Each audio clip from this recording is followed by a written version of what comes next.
బలగం ఉన్నోళ్ళదే బలం, బలం ఉన్నోళ్ళదే పెత్తనం. అది ఊర్లనైనా, పంచాయతీ ఆఫీసులనైనా, పార్టీలనైనా, ఫైటింగ్లనైనా నలుగురుంటే నాలుగు దిక్కులు ఎగబడతారు, కావాల్సింది గుంజుకుంటారు. అదే బలం లేకుంటే బతిమలాడాల్సిందే. నెనరుంటే ఇస్తారు, లేకుంటే అవతలకు నూకేస్తారు కూడా. జర్రంత అటిటుగా పార్లమెంట్ల సుతగ్గంతే. పైసా ఇచ్చే కాడ పెట్టుబడి పెట్టే కాడ మస్తు ఫరాక్ ఉంటది లో.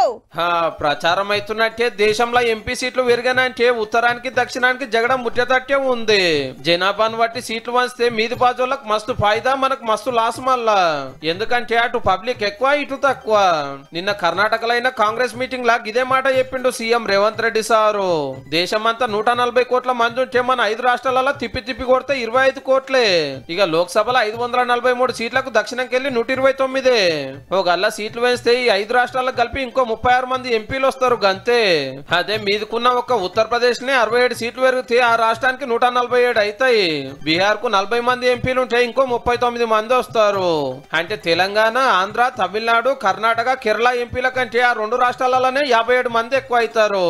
బెంగాల్, మహారాష్ట్ర, రాజస్థాన్, గుజరాత్ గిట్లా మస్తు ఫాయిదా. ఇక అప్పుడు పార్లమెంట్ లో బలగం ఇంకిత పెరిగితే మనది ఇంకిత తక్కువ అవుతుంది. ఈడికెళ్ళి మనం పంపే పైకం తోటి అక్కడ రాష్ట్రాలను జాతున్నారని లొల్లి కాబట్టి అగో గందుకే దక్షిణ భారతంలో జనాభా పెంచుకోవాలని అటు ఆంధ్ర సీఎం చంద్రబాబు సారు, ఇటు తమిళనాడు సీఎం స్టాలిన్ సారు ఊకూకే చెప్తున్నారు. ఈ లెక్కన ఉత్తర భారతం, దక్షిణ భారతం ఎప్పటికొకటే అయ్యేటట్టు లేవు పో.